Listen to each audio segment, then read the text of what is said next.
कहते हैं दिल्ली दिलबरों की है, दिल जलों की है। कहते तो ये भी हैं कि दिल्ली दिल फरेबों की भी है। और लकी यानी कि लक्ष्मण लाल अग्रवाल में ये सारे गुण मौजूद थे। लोग उसकी शक्ल को देखकर ही कह देते थे, अबे दिल्ली से हो क्या। लकी वैसे दिखने में स्मार्ट और अट्रैक्टिव था, पर जेब से खस्ता हालत होने की वजह से रहता बेहद सिंपल तरीके से था। शर्ट का रंग उड़ा हुआ और पैंट से पैबंद जुड़ा हुआ। कहने को तो उसकी उम्र के लड़के दिल्ली की सड़कों पर रात को मोटर बाइक दौड़ाते थे, लेकिन लकी उर्फ लक्ष्मण लाल अग्रवाल सिर्फ कमरे से कॉलेज में पढ़ाई और गर्लफ्रेंड डिम्पल के साथ थोड़ा वक्त बिताना, फिर कॉलेज से दुकान, दुकान से जब होम डिलीवरी आए तो वहाँ, और फिर घर चला जाता था। हाँ, कभी कभी जब वो किसी लड़के को खाली सड़क पर मोटर बाइक दंदनाते हुए देखता तो कहता, एक दिन अपना टाइम भी आएगा जब मैं चश्मा लगाकर बैठूंगा और पीछे डिम्पल को बैठाऊंगा। देखना, जब वो मेरी कमर में अपना हाथ कसेगी और मैं तेजी से मोटरसाइकिल को इंडिया गेट के आसपास दौड़ाऊंगा, तो सारे दिल्ली का दिल हम दोनों को देखकर जलेगा। दुकान में रखा हुआ बर्नॉल भी काम नहीं आएगा। लकी ने कहा और अपने हाथ में बर्नॉल की क्रीम को दबा दिया। जैसे ही उसने क्रीम को दबाया, उस क्रीम बाहर आ गई।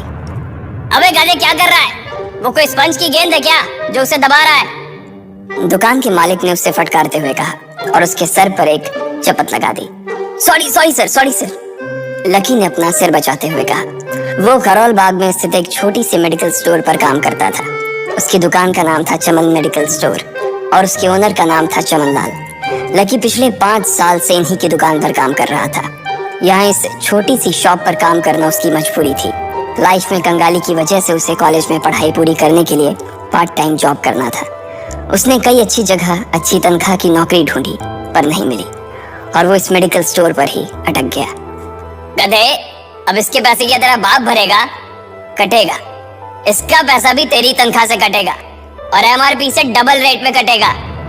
चमन ने अपने दांतों को किचमिचाते हुए कहा। गुस्से की वजह से उसकी नाक फूल गई थी और लकी की सांसें। उसने घबराते हुए ओनर से पूछा, एमआरपी से डबल क्यों सर जी? ताकि अगली बार से ऐसी कोई हरकत करने से पहले तू डबल बार सोचे, चमन ने कहा और उसके हाथ से ट्यूब छीन ली। उसका जी तो चाह रहा था कि वो लकी की खोपड़ी पर एक और बार अपना हाथ साफ कर ले, लेकिन उससे पहले ही दुकान का फोन बजने लगा। फोन की घंटी बजते ही लकी को वहां से निकलने का मौका मिल गया और वो भागते हुए फोन उठाने के लिए चला गया। हेलो जी, करोल बाग के बेस्ट मेडिकल चमन मेडिकल स्टोर से बोल रहा हूँ, बताइए क्या काम था? ये लकी की पेटेंट लाइन थी। चाहे कहीं से भी फोन आए, लेकिन उसे फोन पर बस यही बोलना था।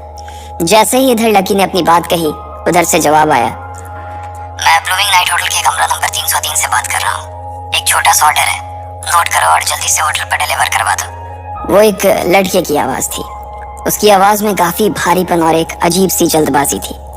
जैसे ही लकी ने वो आवाज सुनी, पता नहीं क्यों उसे वो आवाज जानी पहचानी सी लगी। जी सर, बताइए आपका क्या ऑर्डर है? हाँ तो लिखो, हार्ट प्ले के 2 पैकेट और 1 पैकेट टिश्यू। लकी, जो कि अपना पेन लेकर खड़ा था, हार्ट प्ले का नाम सुनते ही झिझक गया। असल में हार्ट प्ले नाम का एक कंडोम आता था और इसलिए उसका नाम सुनते ही लकी शर्मा गया था। इतने साल से भी मेडिकल की स्टोर पर काम करने के बाद उसे इन चीजों का नाम सुनने में शर्म आती थी। हेलो भाई, लिखा कि नहीं लिखा? उस आदमी ने फिर से लकी से पूछा। जी सर, लिख लिया सर, लिख लिया। लकी ने खिसियाकर हंसते हुए कहा। लिख लिया तो फिर लेकर निकल, उस लड़के ने कहा। उसकी आवाज सुनकर ना जाने ऐसा क्यों लग रहा था कि वो बहुत बड़ा आदमी था। जी सर, लेकिन सर बाहर तो बारिश हो रही है, लकी ने कहा। उसने देखा कि बाहर बहुत तेज बारिश हो रही थी। उनकी दुकान के सामने पानी भर गया था और तेज हवाओं की वजह से चमन मेडिकल स्टोर का बोर्ड भी गिर गया था। लकी को लग रहा था कि वो इतनी तेज बारिश में अभी एकदम से तो नहीं निकल पाएगा, तो उसने उस लड़के को समझाते हुए कहा, सर मैं ऑर्डर तो ले आऊंगा, पर थोड़ा टाइम लग जाएगा, बारिश थोड़ी थम जाए।